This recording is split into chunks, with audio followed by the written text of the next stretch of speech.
Mhm.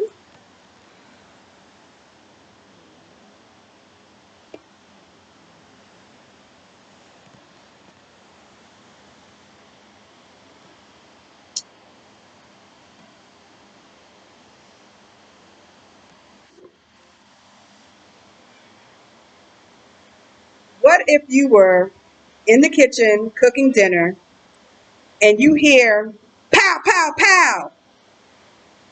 I shoot you. You're dead. You go into your child's room and you see that they're watching an adult violent movie. What would you do? This evening, I will be discussing 3 points: the types of media violence seen today, the effects of media violence and why is it bad for children, what parents can do to reduce the harmful effects of media violence. Media violence can come in different forms, such as movies, video games, and social media and TV, such as like Facebook, YouTube, TikTok, things of that nature. According to Sasha Emmons from parenting.com in 2013, 90% of movies, 68% video games, and 60% of TV shows violence. I have a visual aid right here that shows that over 200,000 violent acts are shown to children by the age of 18. And as you can see, it says 90% of those movies are PG 13. And by the age of 8, children discriminate what is real and what is fantasy.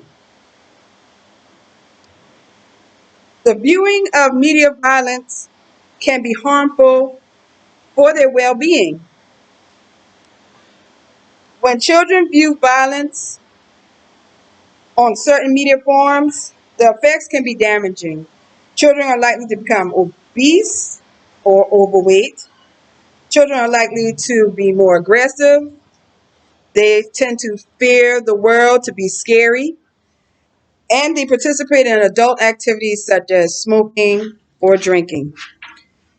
I have my visual aid that shows the correlation of how more aggressive children are. They have aggressive thoughts. They have angry feelings. They are aroused. And they have hostile feelings as well. And also showing more aggression. And as you can see, if a child is helping or showing empathy, it's much more less than the others. According to Vanessa LeBou from the Baby Scientist website, researchers from Ohio State University had a pair of 8-year-olds and 12-year-olds in a room watching two separate movies, one called The Rocketeer and National Treasure. Both movies, they were shown to each group, were two separate groups. One group watched the movies with guns, and the other group watched the movies without guns. After the movies were over, the children were put into another room where they had Legos, games, and Nerf guns.